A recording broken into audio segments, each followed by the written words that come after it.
दोस्तों, आज हम बात करेंगे उन 3 विटामिन्स के बारे में जो कि 40 साल की उम्र के बाद हर किसी को जरूर लेने चाहिए। इन विटामिन्स को लेना आपकी अच्छी सेहत के लिए एक बेसिक रिक्वायरमेंट है और इनकी इंपॉर्टेंस को इग्नोर करना कई बार आपके लिए काफी ज्यादा नुकसानदेह भी हो सकता है, खास तौर से अगर आपकी उम्र बढ़ रही है। हाय एवरीवन, मेरा नाम योगेश है और मैं पिछले 5 सालों से आप जैसे लाखों लोगों को एक स्वस्थ और खुशहाल जीवन जीने के लिए प्रेरित और गाइड कर रहा हूं। दोस्तों, जैसे जैसे हमारी एज बढ़ती है हमारी बॉडी की ज़रूरतें बदलने लगती हैं। फॉर एग्जाम्पल, बोन डेंसिटी हमारी कम होने लग जाती है, एनर्जी लेवल्स बॉडी में ड्रॉप होने लगते हैं और हाई ब्लड प्रेशर, डायबिटीज़ और थायराइड जैसी बीमारियों का रिस्क भी बढ़ने लगता है। इन सब चैलेंज को फेस करने के लिए कुछ स्पेसिफिक विटामिन्स की हमें ज़रूरत होती है जो कि हमें अपनी डाइट में ज़रूर लेने चाहिए। तो आज के इस वीडियो में मैं आपको ऐसे ही 3 की विटामिन्स के बारे में बताऊंगा जो कि 40 साल की उम्र के बाद आप आपकी अच्छी सेहत के लिए क्रिटिकल होते हैं। तो चलिए बिना किसी देरी के वीडियो को शुरू करते हैं और जानते हैं इन 3 सबसे इंपॉर्टेंट विटामिन्स के बारे में पूरी डिटेल के साथ। तो चलिए शुरुआत करते हैं सबसे पहले विटामिन से, जो कि है विटामिन डी, जिसे हम लोग कॉमनली सनशाइन विटामिन भी कहते हैं क्योंकि इसका सबसे बड़ा और सबसे इजी सोर्स जो है वो सनलाइट है, सूरज है। दोस्तों, विटामिन डी हमारी बॉडी के लिए बहुत ही ज़्यादा क्रिटिकल होता है, बहुत ज़्यादा ज़रूरी होता है। आप सभी लोग जानते हैं कि कैल्शियम हमारी बोनस को स्ट्रांग बनाए रखने के लिए कितना ज़्यादा ज़रूरी होता है, लेकिन क्या आप जानते हैं कि अगर हमारी बॉडी में विटामिन डी कम होगा तो इससे ये कैल्शियम हमारी बोनस के अंदर एब्जॉर्ब ही नहीं हो पाएगा। खास तौर से 40 साल के बाद बोन डेंसिटी नेचुरली घटने लग जाती है बॉडी में और इससे फ्रैक्चर और ऑस्टियोपोरोसिस का रिस्क बढ़ जाता है। आपने अक्सर ये महसूस किया होगा, ऑब्जर्व किया होगा कि अगर बुढ़ापे में ज्यादा उम्र में कोई इंसान हल्का फुल्का गिर जाए, थोड़ी बहुत चोट लग जाए तो फौरन उसके फ्रैक्चर हो जाता है। ऐसा दरअसल इसलिए होता है क्योंकि एक उम्र के बाद हड्डियां कमजोर हो जाती हैं, तो विटामिन डी खाने से यह रिस्क आपका कम होता है और हड्डियां मजबूत बनी रहती है। इसके अलावा विटामिन डी इम्यूनिटी को भी स्ट्रांग बनाता है। अब आप जानते हैं कि हमारा इम्यून सिस्टम जो है इसको एक्टिव रखने के लिए कई सारी चीज़ों की ज़रूरत होती है और यह इम्यून सिस्टम हमें इन्फेक्शन से, बीमारियों से बचाने का काम करता है। इससे इम्यून सिस्टम को स्ट्रांग बनाने के लिए एक सबसे इम्पॉर्टेंट चीज़ होती है विटामिन डी। अगर हमारे विटामिन डी कम होगा बॉडी में तो उससे हमारा इम्यून फंक्शन सही से काम नहीं कर पाएगा। इसके अलावा एक और इम्पॉर्टेंट चीज़ जो कि अक्सर लोग नहीं जानते हैं वो यह कि विटामिन डी आपकी मसल हेल्थ के लिए भी बहुत ही ज़रूरी होती है। अब उम्र बढ़ने के साथ साथ मसल्स भी कमज़ोर होने लगती हैं, मसल मास घटने लगता है, तो ऐसे में विटामिन डी आपकी मसल्स को भी स्ट्रांग रखता है जिससे कि आपका ओवरऑल जो फिटनेस लेवल है वो इम्प्रूव होता है।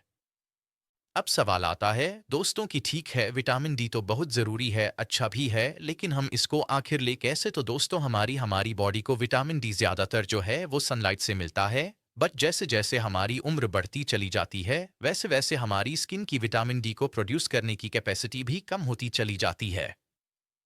और अगर आप दिन में ज़्यादातर इंडोर्स ही रहते हैं या फिर सन एक्सपोजर आपको सही से नहीं मिलता है तो ऐसे में विटामिन डी की कमी आपके अंदर बहुत ही तेज़ी से होने लग जाती है। तो इसलिए रोज़ाना कम से कम 1 घंटा अर्ली मॉर्निंग सनलाइट में या फिर कम से कम 15 मिनट मिड डे लाइट में आपको ज़रूर सन एक्सपोजर लेना चाहिए। मिड डे मतलब दोपहर के नंबर में।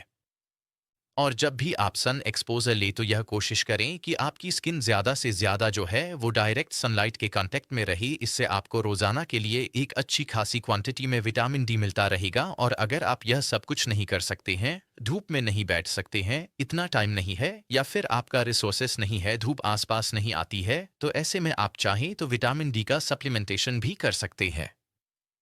नेक्स्ट अब बात करते हैं दोस्तों एक और एसेंशियल विटामिन की, जो कि है विटामिन बी 12। विटामिन बी 12 आपकी ब्रेन फंक्शन और एनर्जी लेवल्स के लिए बहुत ज़रूरी होता है। विटामिन बी 12 हमारे ब्रेन को शार्प और एक्टिव बनाए रखने के लिए एक बहुत ही बढ़िया चीज़ है।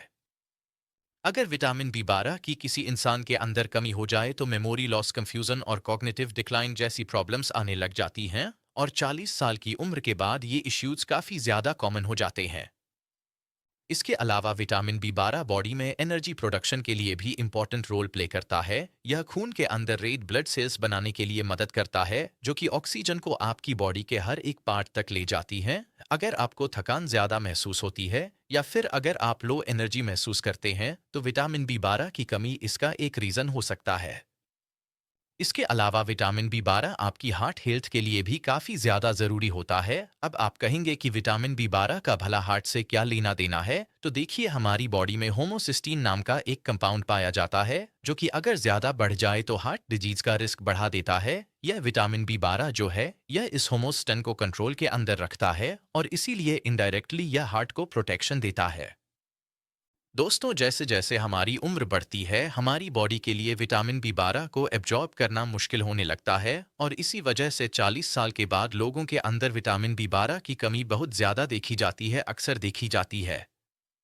वैसे तो विटामिन बी 12 काफ़ी सारे एनिमल बेस्ड फूड्स में आपको मिल जाता है, जैसे कि मीट में, फिश में और डेयरी प्रोडक्ट्स में, लेकिन अगर आप वेजिटेरियन या फिर वीगन हैं तो आपको विटामिन बी 12 सप्लीमेंट ज़रूर लेने चाहिए। आजकल मार्केट में काफ़ी सारे अफोर्डेबल सप्लीमेंट्स अवेलेबल हैं जो कि अच्छी क्वालिटी के हैं, तो आप कोई सा भी अच्छा विटामिन बी 12 का सप्लीमेंट ले सकते हैं। वैसे अगर आप मुझसे पूछना चाहेंगे तो मैं आपको रिकमेंड करूंगा कि एक बहुत ही सस्ती सी टेबलेट आती है न्यूरोबियोन के नाम से, तो अगर आप उस न्यूरोबिन की टेबलेट को ले लेंगे, शायद 1 रुपए या 1 या रुपए की आती है, उसको अगर आप ले लेंगे तो इससे आपकी दिन भर की जो विटामिन बी 12 की ज़रूरत है वो पूरी होती रहेगी। और यह टैबलेट जो है बहुत ही सेफ है, वाटर सॉल्यूबल विटामिन होता है, तो लॉन्ग टर्म भी अगर आप लेंगे तो कोई नुकसान आपको इससे नहीं होगा। तीसरा इंपॉर्टेंट विटामिन है विटामिन सी। दोस्तों, विटामिन सी हमारी बॉडी के लिए एक पावरफुल एंटीऑक्सीडेंट होता है। ये उन फ्री रेडिकल्स को न्यूट्रलाइज करता है जो कि एजिंग को एक्सीलरेट करते हैं, यानी एजिंग को बढ़ाते हैं और क्रॉनिक डिजीज के रिस्क को बढ़ा देते हैं।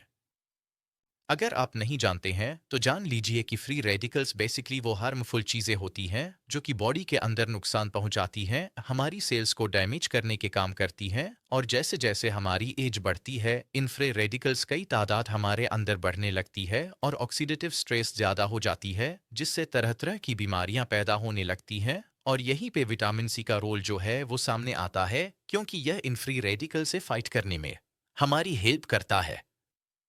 इसके अलावा विटामिन सी कोलेजन प्रोडक्शन में भी बहुत ज़रूरी रोल प्ले करता है। कोलेजन एक प्रोटीन है जो कि हमारी स्किन को फर्म रखता है, टाइट रखता है और जॉइंट्स को स्ट्रांग बनाता है, हड्डियों को मजबूत बनाता है। एज के साथ साथ साथ कोलेजन का जो प्रोडक्शन है वो भी नेचुरली हमारी बॉडी में कम हो जाता है और जिसकी वजह से चेहरे पर रिंकल्स आने लगती हैं, जॉइंट पेन वगैरह शुरू हो जाता है और हड्डियां कमज़ोर हो जाती हैं। विटामिन सी इन प्रॉब्लम्स को स्लो डाउन करने में आपकी हेल्प करता है। और सबसे ज़रूरी बात यह है कि विटामिन सी हमारे इम्यून सिस्टम को भी स्ट्रांग बनाता है। जैसे जैसे हमारी एज बढ़ती है इम्यून सिस्टम वीक होने लग जाता है, इन्फेक्शन और डिजीज से फाइट करना हमारे लिए मुश्किल हो जाता है, और ऐसे में विटामिन सी से इम्यून हेल्थ को हमें सपोर्ट मिलती है और हम तरह तरह की बीमारियों से मौसमी या इस तरह की बचे रहते हैं। विटामिन सी आपको सिट्रस फ्रूट्स में जैसे कि ऑरेंजेस, लेमन बेरीज, शिमला मिर्च और फिर ब्रोकली वगैरह के अंदर अच्छा खासा मिल जाता है, तो इन चीज़ों को आप अपनी डाइट में शामिल करें और विटामिन सी की कमी को दूर करें। लेकिन अगर आपकी डाइट में यह सब फ्रूट्स आप नहीं ले पा रहे हैं किसी कारण से, तो ऐसे में आप चाहे तो विटामिन सी के सप्लीमेंट को भी ले सकते हैं।